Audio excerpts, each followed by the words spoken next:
পানী বৰাবৰ বাঢ়িছে। এয়া আমাৰ ঘৰৰ চাঙৰ তলত পানী সোমাইছেহি আৰু এয়া আমাৰ বাইক কেইখনো চাঙৰ ওপৰলৈ উঠাব লাগিব। এয়া মোৰ KTM-খন। এয়া মই আগতীয়াকৈ কাঠৰ ভোৰ বনাই থৈছোঁ। এয়া চাওক চাঙৰ তলত কিমান দ হৈছে আৰু পানী।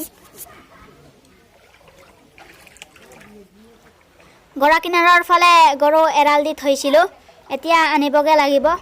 ঐ দাদা, বল। চাওক আমাৰ গৰু গাইজনী পানী পোৱাহি নাই বাৰু। হে কমিলোন। চাওক পানী কেনেকৈ সৰসৰাই সোমাইছে।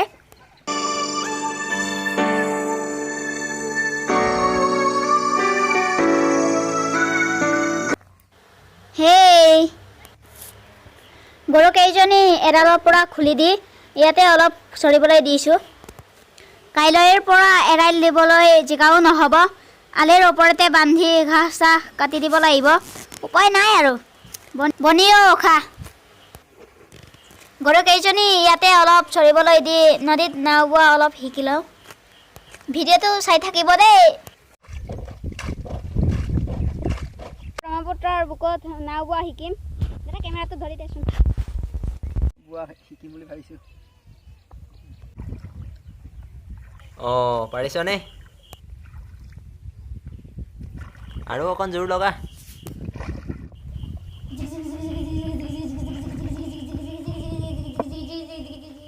এটা স্পীড লগা, স্পীড।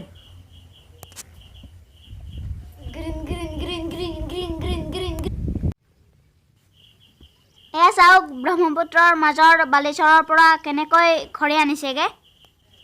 কোনো ভয় চয় নাই। চাওকচোন নাওখন মাত্ৰ 2-3 ইঞ্চিমানহে ওলাই আহিছেগে। কেনেবাকৈ বতৰ বেয়া হৈ ধুমুহা আহিলেতো ভৰি যোৱাটো খাটাং।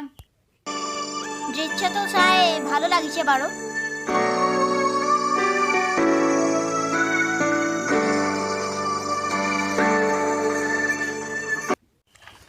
এতিয়া গৰু কেইজনী লৈ যাওঁগে আৰু হৰ্য। এয়া দাদাই বাঁহৰ ভোৰ বনাই আছে। উঠিব পাৰিমনে বাৰু? কিয় নোৱাৰিবি? এয়া গৰুজনীও চাঙৰ ওপৰলৈ উঠিব মন কৰিছে চাগে।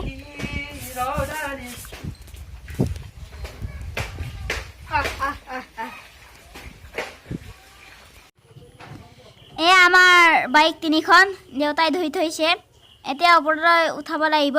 এই বগা ৰঙৰটো মোৰ KTM-খন, মাজৰখন দাদাৰ ছুপাৰ স্প্লেণ্ডাৰ আৰু এইফালৰটো দেউতাৰ ৰাজদূতখন। জাল পাতি থৈছিলোঁ নহয়। চৰিয়া দেম। লাগিছে।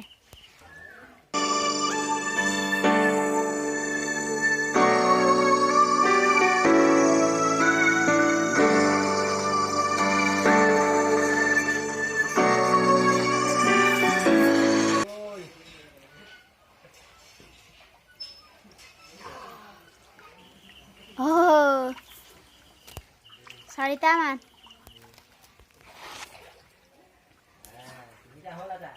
ৰ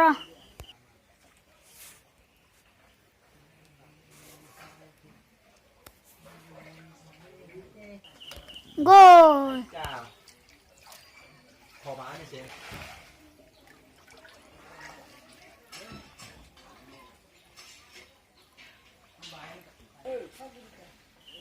আমাৰ 4টা প্ৰাণীৰ কাৰণে এইটোৱে হৈ যাব বাৰু।